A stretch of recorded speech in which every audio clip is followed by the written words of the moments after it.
Good evening dear students, welcome to the English canvas. कल हमने एक नई सीरीज़ चालू की थी, class 10th NCERT English for CBSE exams. So कल हमने इस सीरीज़ को शुरू किया था। We read the chapter 1 a letter to God from the same unit where we explore themes of faith, hope and irony. Today we'll continue with this unit and turn our attention to two thought-provoking poems by renowned poet Robert Frost. The first is Dust of Snow and the second poem is Fire and Ice. सबसे पहले हम पढ़ेंगे dust of snow. Dust of snow shows us how even the smallest unexpected moments in nature can change our perspective and uplift the mood, our mood, while fire and ice makes us reflect on the intense emotions of desire and hatred and their power to destroy.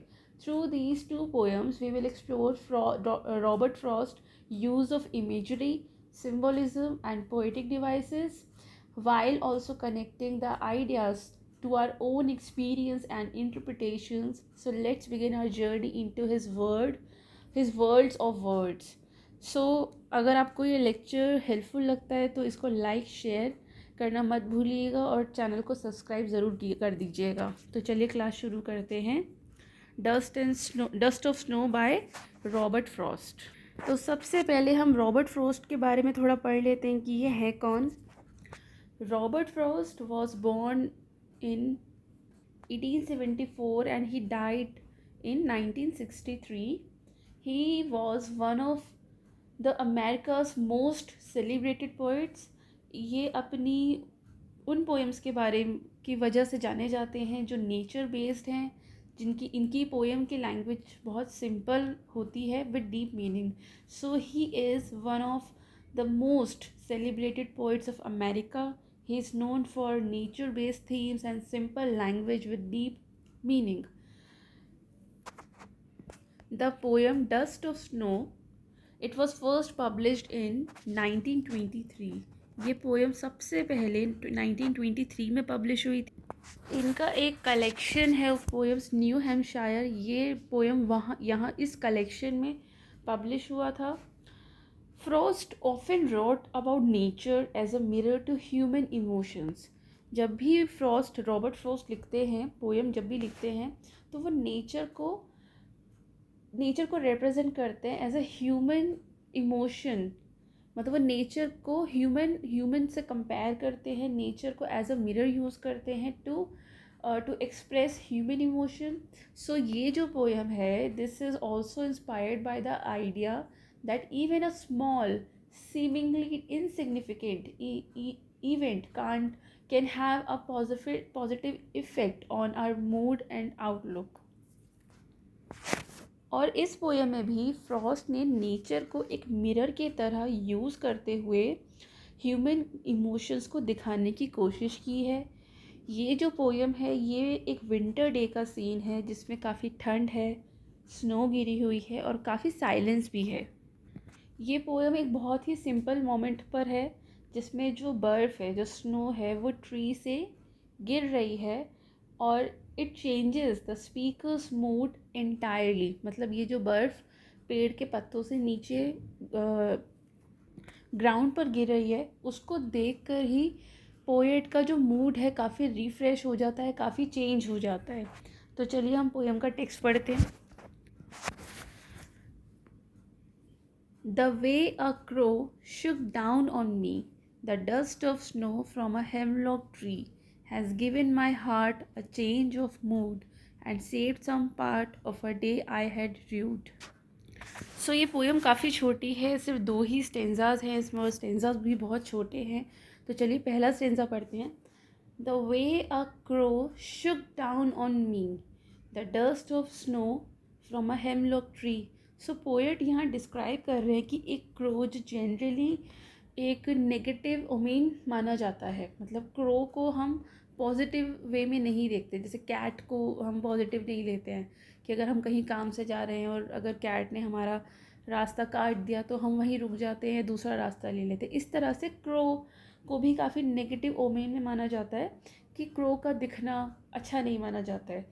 और hemlock tree, ये भी एक poisonous tree है, और वो जो ये crow है ये एक पॉइजनस ट्री पर बैठा हुआ है, ये एक पॉइजनस ट्री होता है। सो क्रो ने, जो कि इस ट्री पर बैठा था, ही शुक डाउन ऑन मी, तो इसका मतलब है कि क्रो ने ब्रांच को हिलाया, और जब ब्रांच हिली तो हल्की सी बर्फ़ यानी कि डस्ट ऑफ स्नो, जो डस्ट ऑफ स्नो है वो पोएट पर गिर गई।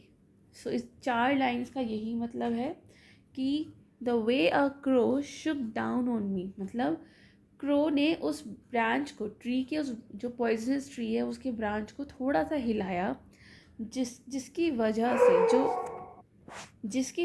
से जो स्नो थी उस ब्रांच पर वो पोएट पर गिर गई, एक हेमलॉक ट्री से, एक पॉइजनस ट्री से। तो क्रो और हेमलॉक दोनों ही नेगेटिव सिंबल हैं, लेकिन यही सीन एक पॉजिटिव चेंज का रीज़न बन गया। तो चलिए आगे पढ़ते हैं।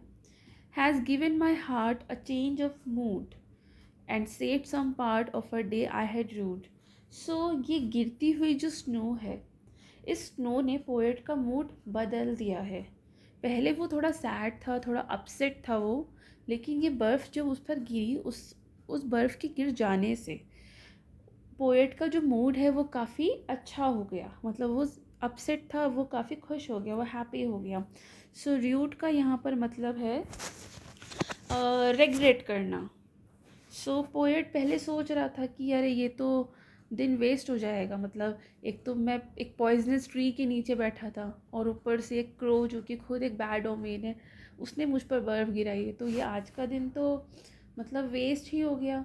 सो उसको, मतलब पोएट पहले सोच रहा था कि ये तो दिन ख़राब हो गया, लेकिन इस छोटे से मोमेंट ने जो इस छोटे से मोमेंट ने दिन का ये जो एक छोटा सा हिस्सा था उसको सेव कर लिया और उसको मीनिंगफुल बना दिया।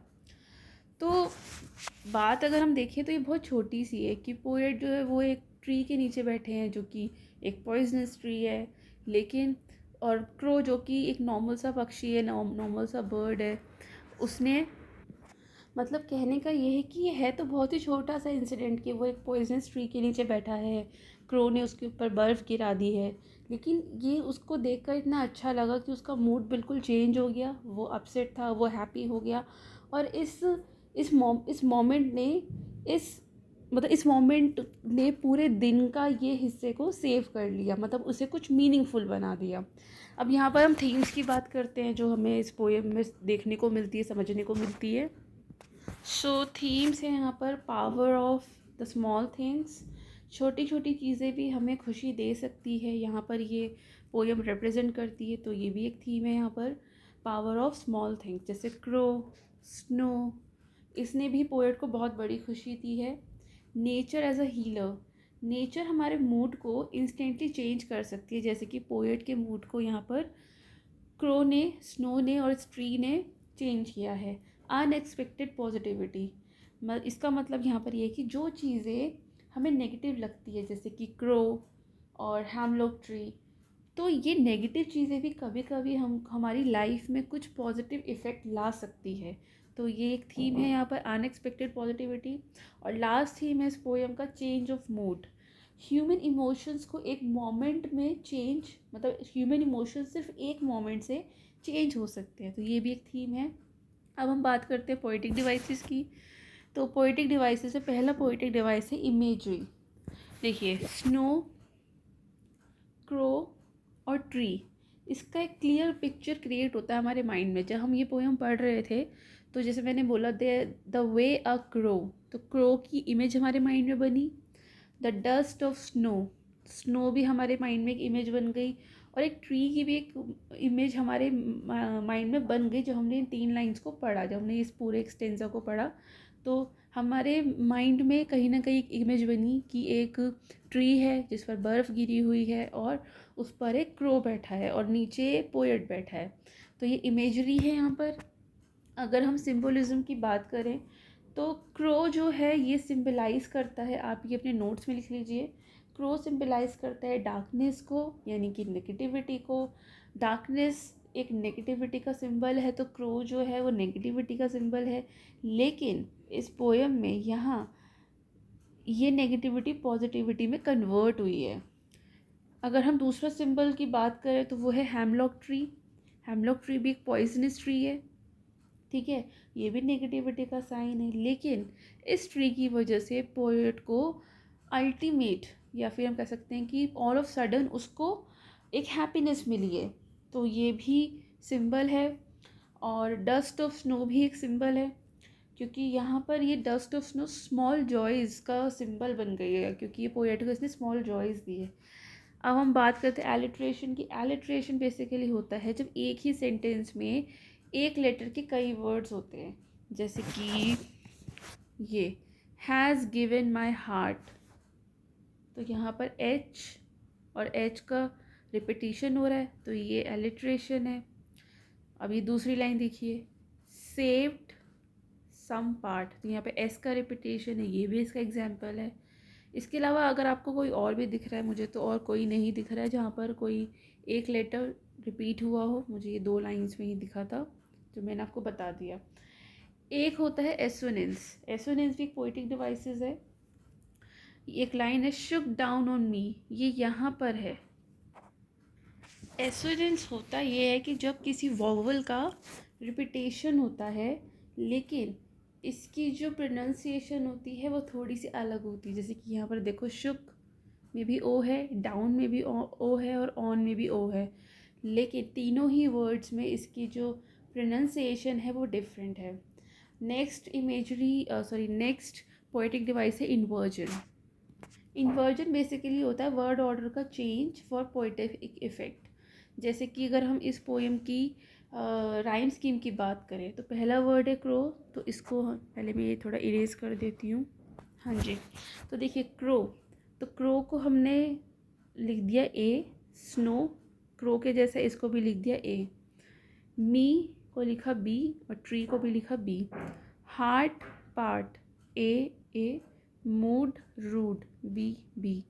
तो देखिए यहाँ पे जो ये राइमिंग स्कीम है वो है ए बी दोनों ही स्टेंजा में।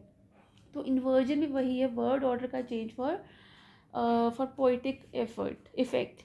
नेक्स्ट है एंजैबमेंट। एंजैबमेंट जिसमें लाइन ब्रेक के बाद भी सेंटेंस कंटिन्यू होता है। देखिए जैसे कि यहाँ पूरी पोएम में कहीं भी फुल स्टॉप नहीं है, सिर्फ ये एंड में फुल स्टॉप है। इसका मतलब यहाँ से जब ये पोएम शुरू हुई कहीं पर भी सेंटेंस ख़त्म नहीं हुआ। लाइन तो ब्रेक हुई है, हर 4 वर्ड के बाद लाइन ब्रेक हुई है, लेकिन सेंटेंस कंप्लीट नहीं हुआ, सेंटेंस कंटिन्यू चलता रहा। सो ये थे सारे पोएटिक डिवाइसेस। अगर अब हम डस्ट ऑफ स्नो के बारे में बात करें, तो मतलब ये क्या सेंट्रल थीम, इसकी सेंट्रल थीम क्या है डस्ट ऑफ स्नो की। सो डस्ट ऑफ स्नो हमें ये सिखाती है कि कभी कभी छोटी छोटी सी चीज़ें भी, जैसे कि नेचर का एक सिंपल सा मोमेंट कि क्रो ने ब्रांच को शेक करके बर्फ़ एक इंसान पे गिरा दी, ये बहुत छोटा सा सिंपल सा मोमेंट था। तो कभी कभी नेचर की ऐसी छोटी छोटी चीज़ें भी हमारा मूड बदल सकती है, हमारा पूरा दिन अच्छा बना सकती है। पॉजिटिविटी हमेशा मतलब बड़े ही मोमेंट से नहीं आती, बल्कि छोटी छोटी अनएक्सपेक्टेड इंसिडेंट से भी आ सकती है, और नेगेटिव इम्पैक्ट वाली चीज़ों से भी आ सकती है। तो चलिए ये पूरा डिस्कशन रहा डस्ट ऑफ स्नो का। अब पढ़ते हैं next poem, fire and ice. देखिए जो रॉबर्ट फ्रॉस्ट है वो इसलिए बहुत ज़्यादा फेमस है क्योंकि उनकी जो पोएम होती है वो बहुत ही सिंपल लैंग्वेज में लिखी होती है। तो ये पोएम भी काफ़ी सिंपल लैंग्वेज में लिखी गई है। ये पोएम सबसे पहले 1920 में पब्लिश हुई थी। ये भी सेम जो मैंने कलेक्शन बताया था ना आपको, न्यू हैम्पशायर, उसमें ही ये पब्लिश हुई थी। बस ये पोएम 1923 में पब्लिश हुई थी, और ये वाली 1920 में पब्लिश हुई थी। मतलब ये पहले तो पब्लिश हो गई थी, लेकिन बाद में 1923 में उसे न्यू हैम्पशायर कलेक्शन में इंक्लूड किया गया। ये पोएम ऑलरेडी तब तक पब्लिश हो चुकी थी। इस पोएम का एक फ़िलोसफिकल रिफ्लेक्शन है कि दुनिया का अंत कैसे होगा, फायर एंड आइस। तो ये this poem is inspired partly by a conversation with astronomer Harlow Shapley. एक एस्ट्रोनॉमर है हार्लो शैपली, जिन्होंने ये बताया था कि वर्ल्ड या तो हीट से डिस्ट्रॉय हो सकता है या कोल्ड से डिस्ट्रॉय हो सकता है। मतलब उन्होंने भी कुछ फिक्स नहीं बताया कि कैसे होगा, लेकिन उन्होंने भी ऐसे दो ऑप्शन दे दिए हैं कि दुनिया या तो हीट से ख़त्म हो जाएगी या आइस से ख़त्म हो जाएगी, कोल्ड से ख़त्म हो जाएगी। तो ये एक फ़िलोसफिकल पोएम है जिसमें पोएट ये बात कर रहे हैं कि दुनिया का अंत होगा कैसे। सो रॉबर्ट फ्रॉस्ट ने फायर को तो सिंबल बताया है किसका, उन्होंने फायर को सिंबल बताया है डिज़ायर का, ग्रीड का और पैशन का। मतलब दुनिया जो है वो डिज़ायर से, ग्रीड से और पैशन की वजह से ख़त्म हो जाएगी। और आइस को उन्होंने सिंबल बताया है हेटर्ड का,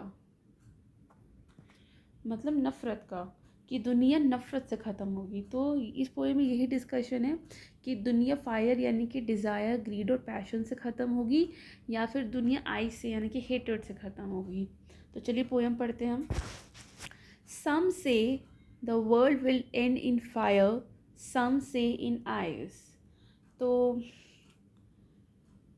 कुछ लोग कहते हैं, मतलब पोएट ऐसा कह रहे हैं कि कुछ लोग कहते हैं, मतलब लोगों के अलग अलग बिलीव्स है। कुछ लोगों का ये मानना है कि दुनिया फायर से ख़त्म होगी, मतलब ग्रीड से, पैशन से, डिज़ायर से ख़त्म होगी।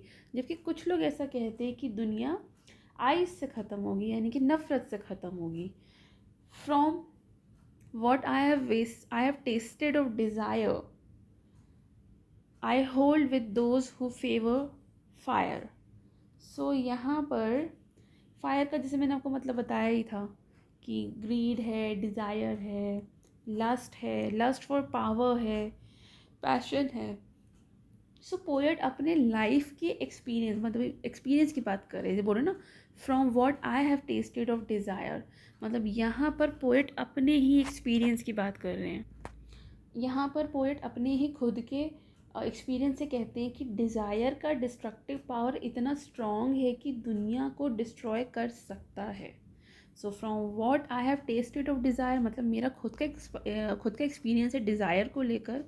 तो मैं फेवर करता हूँ कि फायर से ही दुनिया ख़त्म होगी। आई होल्ड विद दोज, मतलब मैं भी उनके साथ, मतलब मैं इस बात से अग्री करूँगा उन लोगों के साथ जो फेवर करते हैं फायर को, कि दुनिया जो है वो ग्रीड की वजह से, पैशन की वजह से, लस्ट ऑफ पावर की वजह से ख़त्म होगी।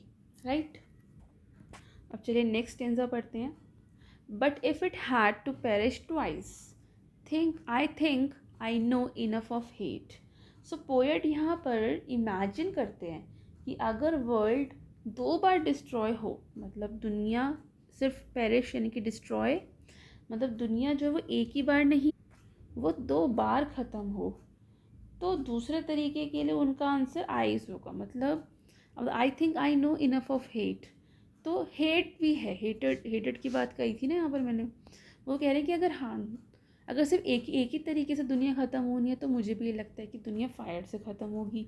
लेकिन अगर अगर ऐसा पॉसिबल हो कि दुनिया दो बार ख़त्म होगी, तो फिर मुझे लगता है कि हेट भी रीज़न रहेगा, मतलब आइज़ भी रीज़न रहेगा कि इससे दुनिया ख़त्म हो जाए। सो आइज़ यहाँ पर हेटर्ड, कोल्डनेस, इनसेंसिटिविटी का सिंबल है।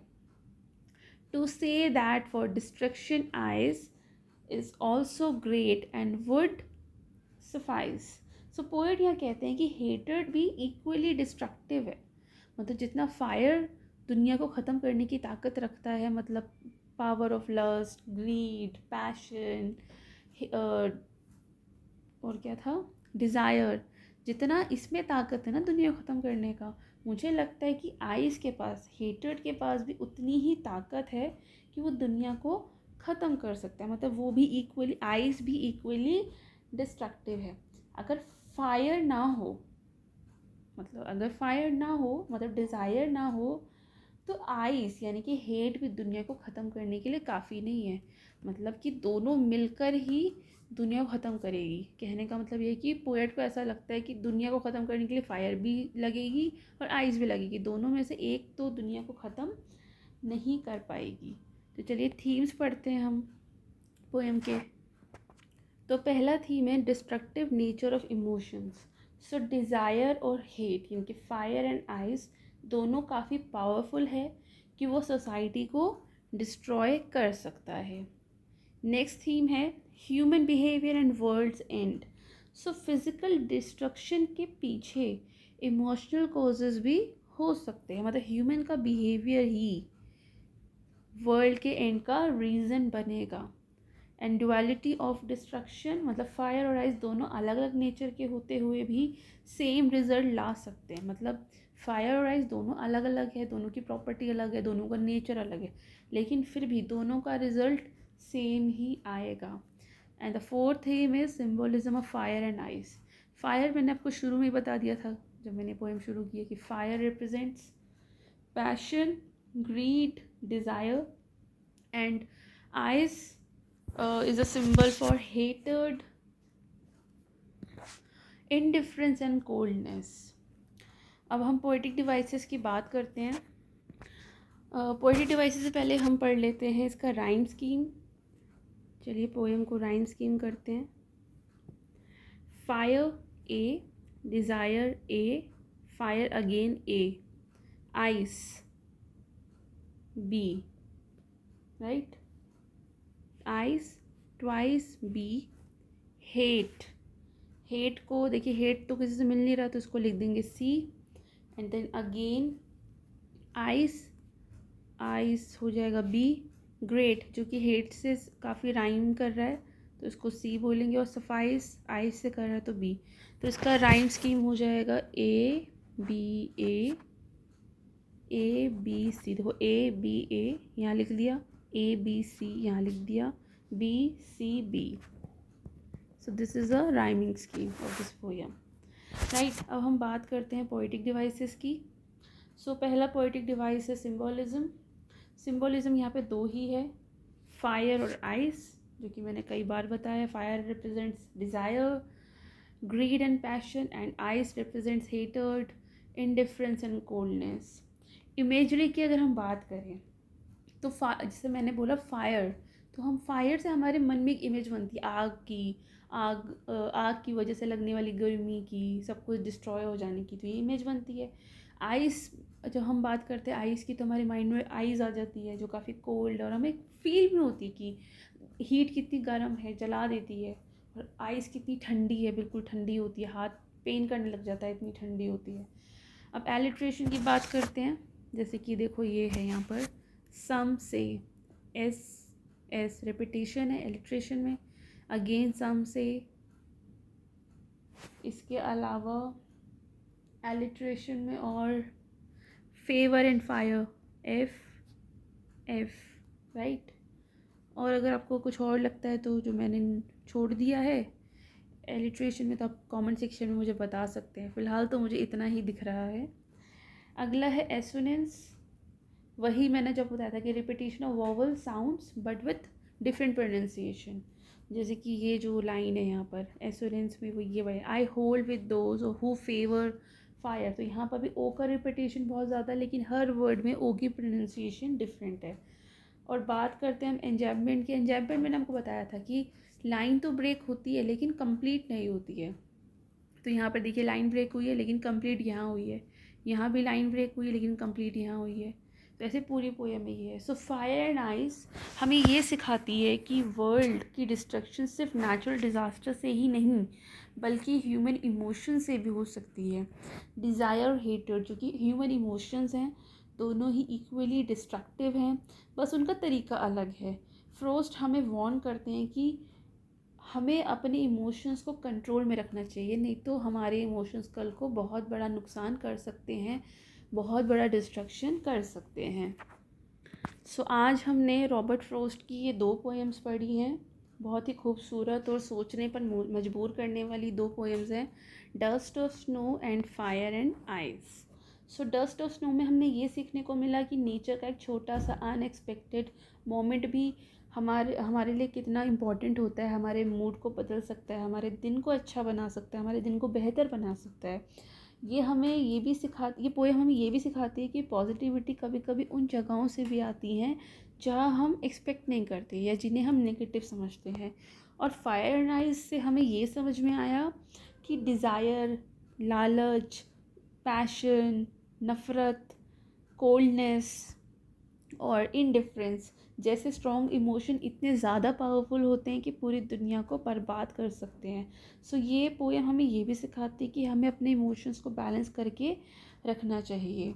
सो दोनों पोएम्स हमें ये सिखाती हैं कि ज़िंदगी सिर्फ बड़े इवेंट से नहीं है, बल्कि छोटी छोटी बातों और हमारी सोच से बनती है। छोटी छोटी खुशियों को पहचानिए और अपने इमोशंस को ऐसे कभी ना होने दीजिए कि वो डिस्ट्रक्टिव बन जाए। सो आज की क्लास हम यहीं ख़त्म करते हैं। आज ये यूनिट 1 पूरा हो गया है। नेक्स्ट क्लास में हम नेक्स्ट यूनिट पढ़ेंगे। अगर आपको ये क्लास हेल्पफुल लगता है तो इस वीडियो को लाइक कीजिए, सब्सक्राइब शेयर कीजिए और इस चैनल को भी सब्सक्राइब कीजिए ताकि फ्यूचर में आने वाली वीडियोस आपको टाइम पर मिल सके। Thank you so much. Good night.